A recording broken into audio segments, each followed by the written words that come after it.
All right, well, this is a test, a sound test.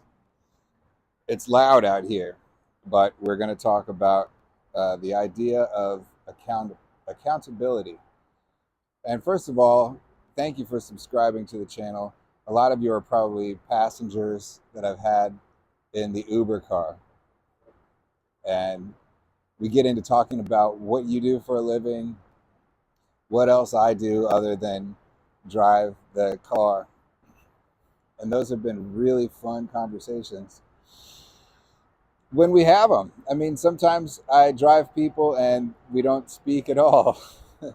As talkative and verbose as I like to get with people, and not only blabbering about myself and our company, but hearing about what they do. Because a lot of times I'll come back from driving over the course of a day, and I will have learned so much that informs some of what we do.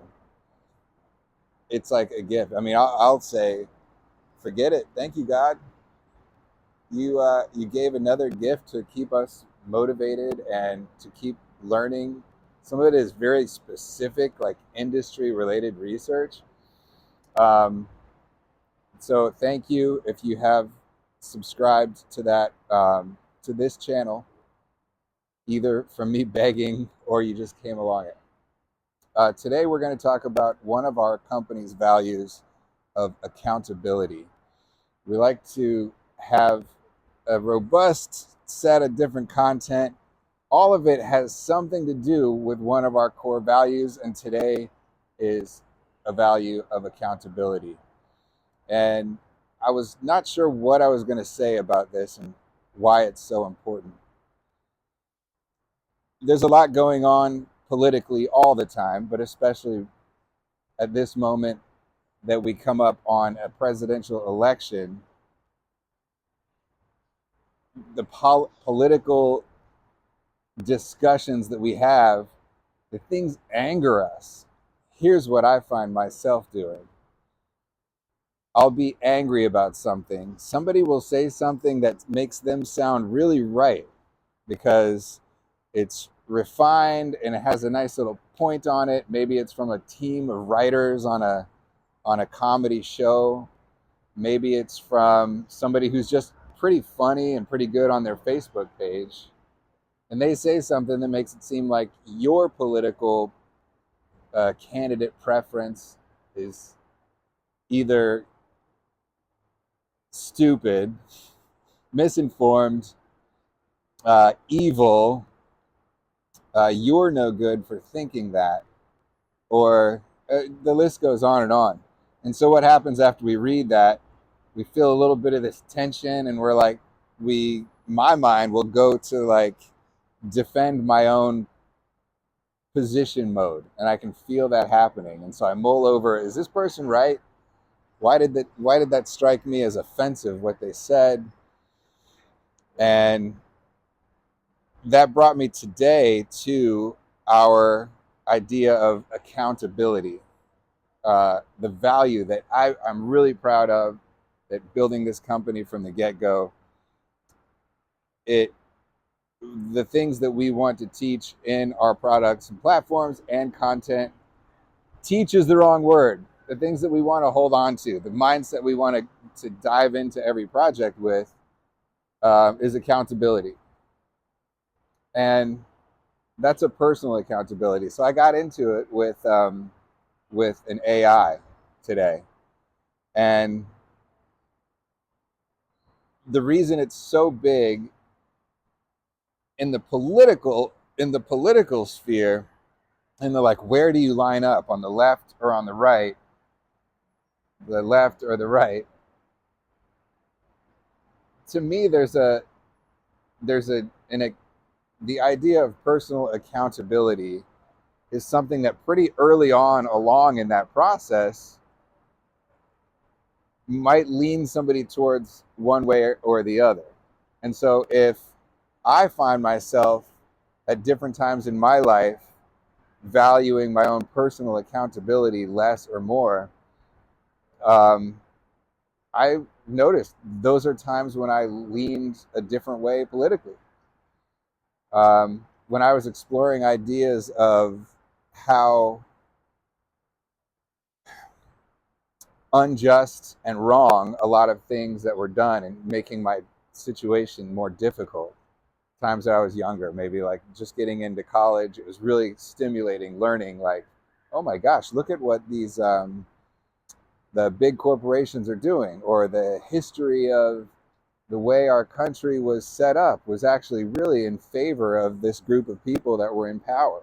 And because of that, um, that's why I and people like me that are not wealthy have this difficulty in life, and people are screwed. And sometimes not even me. Sometimes it's like, look at that, the poor neighborhood, they are absolutely screwed because of these things that might have conspired together or ended up being orchestrated and playing against that the people who are struggling now. And the more and more you learn about that, especially like as an undergrad, you're like, oh my God, this idea of learning the history and analyzing how something could have happened that really made it stack the deck against this group or that group. And I think you probably know what groups we're talking about. Poor, disenfranchised people that have the deck stacked against them, statistically speaking, as a result. Not individually. Nobody's stacked the deck against somebody as this grand plan individually. Like, we're going to make Joe Green's life terrible. But it's a result of things that happened a long time ago. Undergrad, young, had me really looking into that, and that was actually stimulating to realize, oh, guess why everybody's screwed? Because this thing happened. And then not only that, and you can actually, when you're with people in that mindset, you can start adding things on top of that and adding things more, and then everybody's got something to chip into. Oh, let's not forget what happened to the Native Americans. Hey, let's not forget what the banking industry did in the 1990s. Let's not forget about this and that and all these things that are a disadvantage to some person or group of people. At those times in my life, I didn't wake up and think, what am I accountable for me to do today? I thought, look how me and several other people don't have opportunity because of these circumstances that now I know a lot about because I dug in and I read a book and I had a conversation that now I can really bloviate about and tell people how terrible this circumstance is or that circumstance. So trying to circle it back to politically, what's the difference there? Now in my life and over the past 6 or 7 years, starting with a really tough situation when I had a separation, a divorce, and I found that everything seemed difficult and there was a lot of personal hurdles to overcome to find happiness and find strength and just in myself and in hope in the world.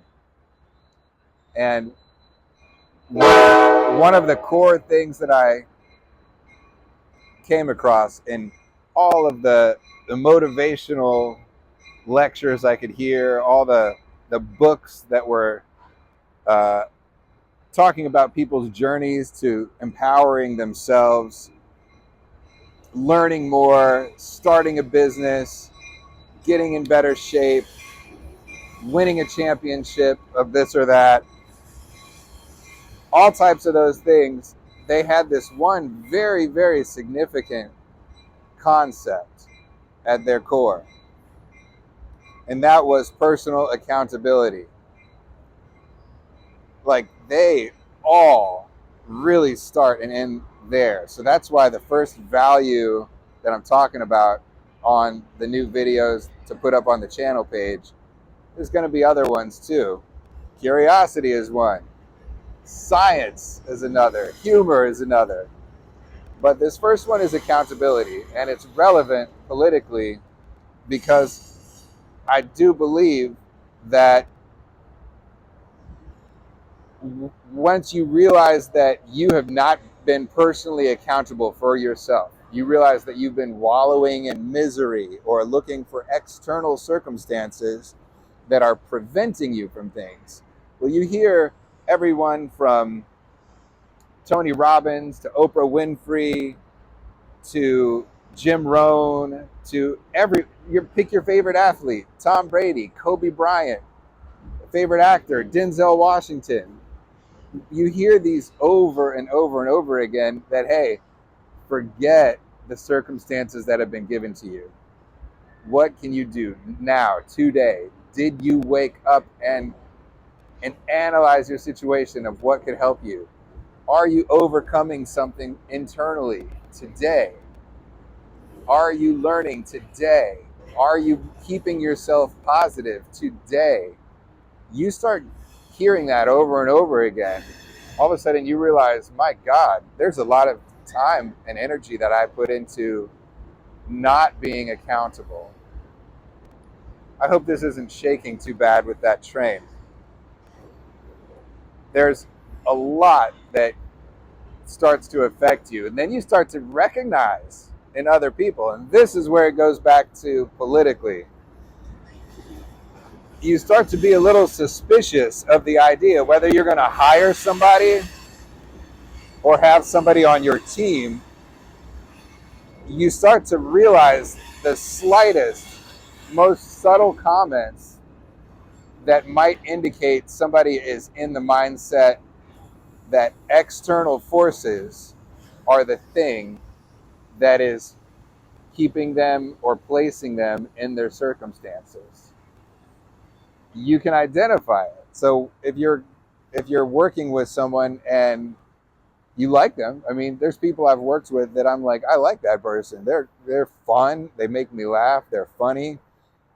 But every now and then you observe this little thing that you would strike from your vocabulary before it even starts. Like, hey, the vice president, of course, wants to downsize again, or something like that. Or, of course, we got to do everything cheaper. Like, making it seem like the limitations are the reason that they're either not happy or not driving forward and being successful. These are all subjective to like the severity of what you're dealing with. It is true that you can be in an environment that's just not productive for you. But I would encourage myself and anybody else to think about, is that really something that you could take some of the fault for? Like, hey, if I didn't convince somebody, there's plenty of jobs that I've either wanted to get or projects that I wanted to green light, and people said, nah, we're not down. We don't want to do that. Not giving you that raise, not giving you that funding for that project, the resources that you're asking for. Yeah, I'm like, I have this natural part of me that wants to just take that apart and accuse them of being the bad guy. But the bigger part of me and the conscious, like intentional part of me that I practice is the one that says, my fault. I'll learn from that. I'll do a better job of convincing. Something that I put in that pitch deck, something that I failed to say or failed to make clear enough, is my fault. I can do better. So that's like a work example, but it goes back to the idea that once you start realizing that of the progress that you want to make, it has to come from a place where what can you do? And so you start sharpening that tool, that weapon of, this is how I'm going to get anything done that I set my mind to, or any progress that I want to accomplish. It's got to come from, what can I do? Not like, well, I'll make progress as long as somebody doesn't tackle me, I'll get a touchdown as long as that guy catches it. That's not how you're going to win a Super Bowl. You're like, we're going to win a Super Bowl if I do everything I can. And in a team sport, of course, there's things that a teammate can do. They can drop a ball, but you can identify right away when there's a team that each person holds themselves accountable, um, and does everything they can, from the workout to the practice to how they interact with each other on the field and the game. The people politically on on the right at this time in my life, how I'm on the right side, not meaning correct side, meaning like more conservative or Republican side. That early on, like, big distinction between, when I wake up in the morning, am I looking for what I can do, or am I looking for some kind of problem to kind of limitation? Like, what limitation do I have to deal with today? That's like a very fundamental thing that it's not like I'm trying to illustrate that I've had both of those. And at that time that I was like, oh my gosh, we got to be, left leaning and look out for the, like, we can probably elect the right kind of government that will not let anything bad happen to anyone. And we can, and our job, our interaction with our government is to identify the places that they keep failing, and the injustices that have been done and that are being done, and people are screwed. People are screwed. It's like a picket sign. People are screwed. So in this time of like political tension, there are so many things to pay attention to, from like world events. Do we agree on what should be happening with like hundreds of billions of dollars? If we agree on that, then let's talk about what we're going to do with those hundreds of billions. Do we agree on what our role should be in a war between like people we that that are not us, that are like overseas, but they're fighting a war? Those are like big things to pay attention to.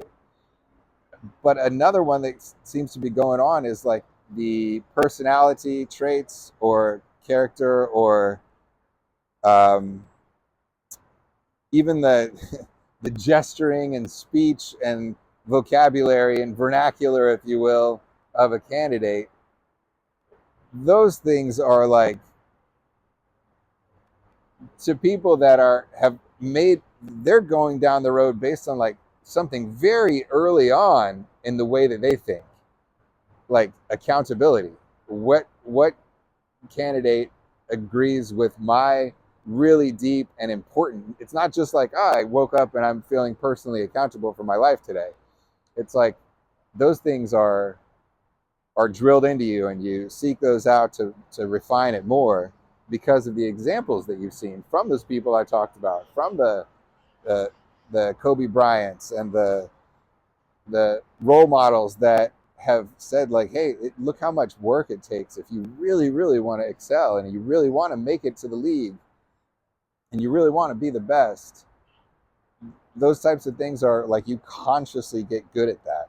So it's not just whoever's more accountable. It's like, no, you can kind of recognize who's appealing to people who are not in that mindset, and who is appealing to people like that are accountable. So yeah, would I like my president always to look and sound and talk like Barack Obama? I would. I really miss that. However, the more I realize that it goes to a deeper part of our identity, that we might lean one way or another. That's the expression of accountability that I was thinking this morning, that made me want to choose this as the first value I start with. And in the context of politics. So this is funny. Now I'm going to get into what I was asking about. I was just brainstorming this with AI. I was using Copilot AI, saying, "All right, I want to make a video today for the channel page. And by the way, thank you for subscribing. If you did subscribe because I begged you to in the Uber where I was driving you around, or if you came across one of our other videos, little short videos, all of them attempt to contribute to like this through line of what our company values are. Some include accountability, curiosity, courage, humor, spirit, faith. Um, there's a few more. I should know these by heart. They're on our paperwork somewhere. But they're all good, and those are the things that define like the entire picture that we hope that you experience if you watch any of the content, something along some of those lines. And where would I start today? I asked Copilot.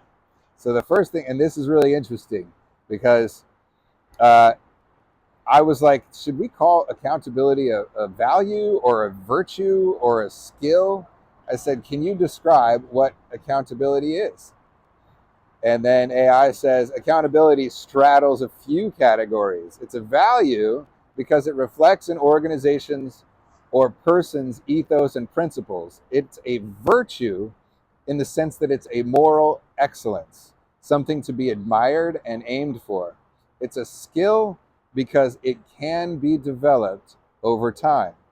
It embodies responsibility, transparency, and reliability. The most successful people and organizations make accountability a core part of their DNA. And then it says, any other aspects of accountability you'd like to explore? I said, yes. Can you find 5 quotes about accountability? So it gave 5. Number 1, accountability breeds responsibility by Stephen Covey. And there's somebody called Pat Summitt, the basketball coach. Responsibility equals accountability equals ownership. And a sense of ownership is the most powerful weapon a team or organization can have. Pat Summitt. The key to growth is to make promises and to keep them. So promises to yourself, keeping them, that is accountability. Another one is, that was Stephen Covey. Let's see, Marianne Williamson said, you may believe that you are responsible for what you do, but not for what you think. The truth is, you are responsible for what you think because it is only at this level that you can exercise choice. Marianne Williamson. And then AI asked me, did those quotes inspire you? Or I hope those quotes inspire you. Do you resonate with any of them particularly? And then I said, those quotes were decent, but can you find 5 more quotes about accountability or personal ownership of one's actions? Because that's the lens through which I'm seeing the value of accountability and how it's most powerful is personal ownership of one's actions. So here are 5 more quotes that AI came up with after I said that. Let's see. Number 1, you must take personal responsibility. You cannot change the circumstances, the seasons, or the wind, but you can change yourself. That was from Jim Rohn, R-O-H-N, if you don't know who Jim Rohn is. This one is from Brené Brown. Owning your story is the bravest thing you can do, from Brené Brown. All right, the rest of those, there's a couple of unknown here. So, look at those birds. I'm a bird guy now. I'm old enough to be a bird guy, but I've always been a bird guy. Taking ownership of your actions is the first step towards personal freedom. I think that hits it pretty well. And then Nelson Mandela said, The greatest glory in living lies not in never falling, but in rising every time we fall. That's an amazing quote that I want a poster that says that. That's Nelson Mandela. I don't think it quite is on the personal ownership quite as succinctly as we were going for. So AI said, I hope these resonate with you. Do any of these stand out? I said, those are good.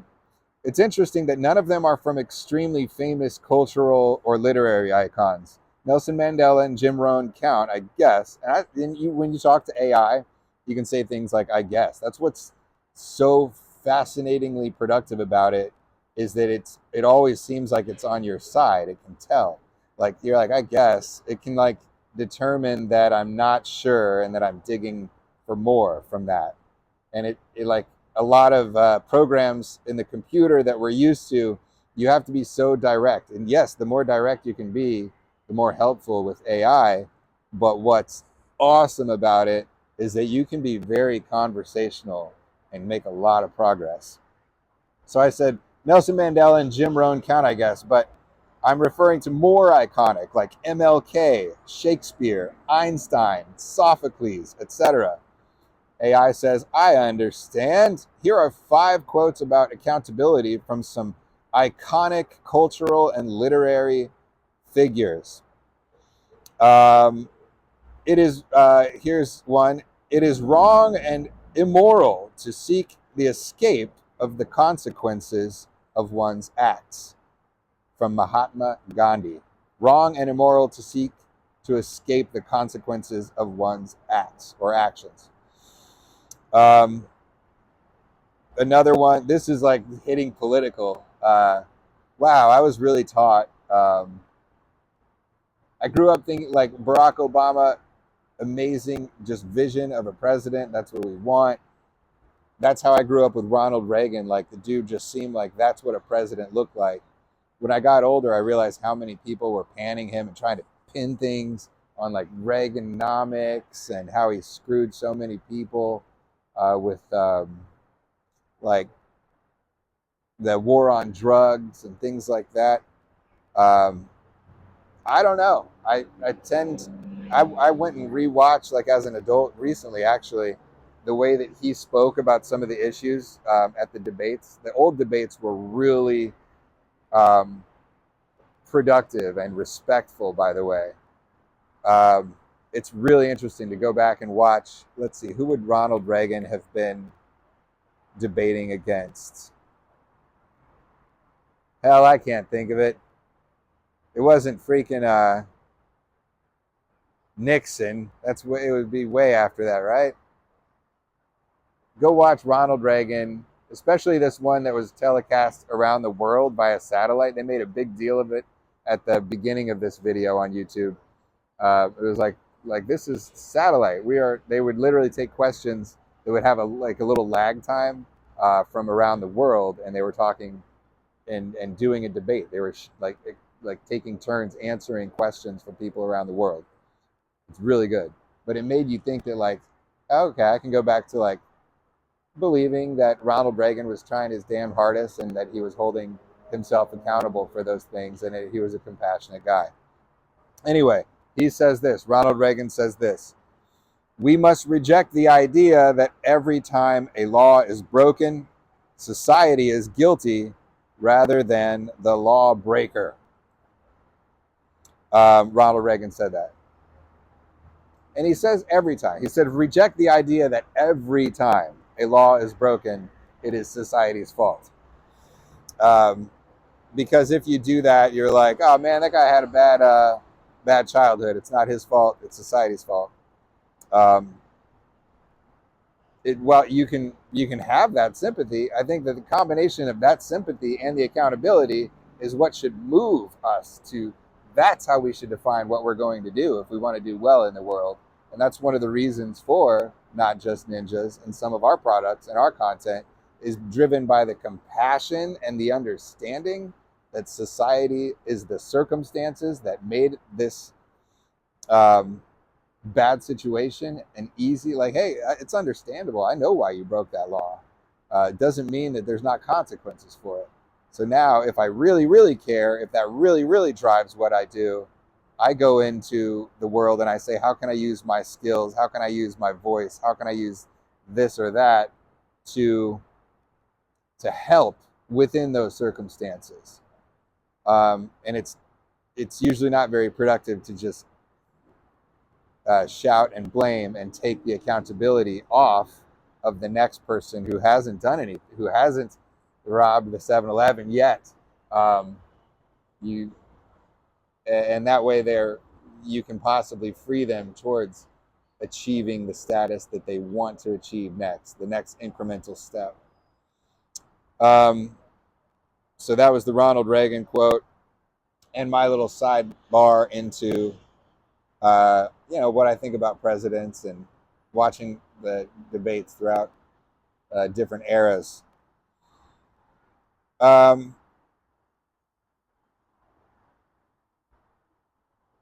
Let's see. Then the AI said, I hope these resonate more with what you were looking for. Do any of these stand out to you? I said, the first 4 are good because they hit the personal power that is unleashed through adopting a perspective of personal accountability as opposed to a perspective that external circumstances or people are accountable for us. So AI says back, absolutely, personal accountability can be so empowering. A reminder that we are the architects of our own lives. Those quotes really capture the essence of that power. If you need more inspiring quotes or anything else, just let me know. Let's keep the momentum going. I said, yes. Now you're getting it, AI. Are there 5 more quotes you can find that are relevant to that? And she says back, glad you like them. She, it. I think mine's a she. She's pretty helpful. That's funny that I just said. She's pretty helpful. I'm glad that you like them. Here are 5 more. The only thing you can do about the past is learn from it. Oprah Winfrey said that.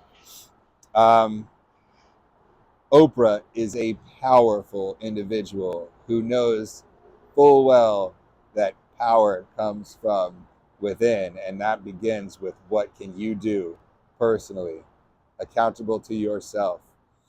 One of the best. Let's see. You are accountable for your actions, your decisions, your life. No one else is but you, period. Unknown. I mean, that's pretty direct. It's not very colorful. Let me see if there are any more. And I just said, like, number 5 is good in that it is a little bit harsh. It is true, like a harsh truth. But since it is specifically mentioning, generation, there's another one I didn't read that mentioned blaming another generation. I said, don't blame generations. That's too specific, or any external forces. Those were good, but slightly less than 100% poignant. And then so she responds back, I get what you mean. It's direct, but doesn't quite capture the full spectrum of personal accountability. Let's try another one that might hit closer to the mark. Let me see if one of these hits it. Mahatma Gandhi, the future depends on what you do today. Pretty good. Let's go with that one. C.S. Lewis, the author, like C.S. Lewis, the Lion, not the Lion King, something about a lion. C.S. Lewis, I think, or was he the Hobbit? I think he was the Hobbit. I should ask, what did C.S. Lewis write? You know what he wrote, or she. You can't go back and change the beginning, but you can start where you are and change the ending. That quote acknowledges that circumstances may be difficult, but it empowers us to focus on improving our experience regardless of where we start. What do you think? Does this resonate with you? Thank you for watching. All about politics and our value of accountability and why we have that so early on in our values. Please like, comment, poke, our do a poke of the like button. That. Geez, what am I talking about? When we are no longer able to change a situation, we are challenged to change ourselves. I don't know who Viktor Frankl is, but he said that. We cannot. This is a really good one. Before you go, listen to this one more. We cannot direct the wind, but we can adjust the sails. Dolly Parton said that. All right, like I said, thank you for watching. Please comment, hit like, subscribe, share, and we thank you so much for watching. Hopefully this works. Last thing, there's always a sidebar with me. So I was on AI doing the last quote from Einstein came up. It said, "The measure of intelligence is the ability to change," Albert Einstein. And I totally tangented on the AI. What did AI do? Didn't hate me for it. Didn't walk out, didn't ignore me, answered. I said, "Hey, that reminds me of something often attributed to Einstein," which I personally think is I've always thought, like, I don't think Einstein meant that the way that you're saying it. I don't think so. So this is what I said. That reminds me of something often attributed to Einstein when he says expecting a repeated action to have a different result is the definition of insanity. I don't think he was trying to redefine the word insanity for anyone. It seems more likely that he was pointing out the folly of a specific type of action, which someone perhaps didn't even realize was the same or similar to what they were doing or to what was done. Does that make sense? I said, can you find context to shed light on that? And then the AI said, "You're right. This quote is often attributed to Einstein. Quote, insanity is doing the same thing over and over again, and expecting different results." I've heard that chopped up a little differently. That's the definition of insanity, people always say. And they always use it like a little bit off the mark. So my recommendation to anyone is just take that out of your pitch deck, out of your thing, unless you're going to explain it better. So she says, there's no evidence that Einstein said that. The sentiment is still powerful and widely recognized. It first appeared in a Narcotics Anonymous literature in the early 1980s, something about like overcoming addiction. But then AI goes, this quote emphasizes the importance of change and adaptation. It suggests that if we want different outcomes, we need to change our actions and approaches. This idea is applicable in various aspects of life, from personal development to business strategies. Thank you, Einstein, for saying a lot of things, but not that. All right, thanks, y'all.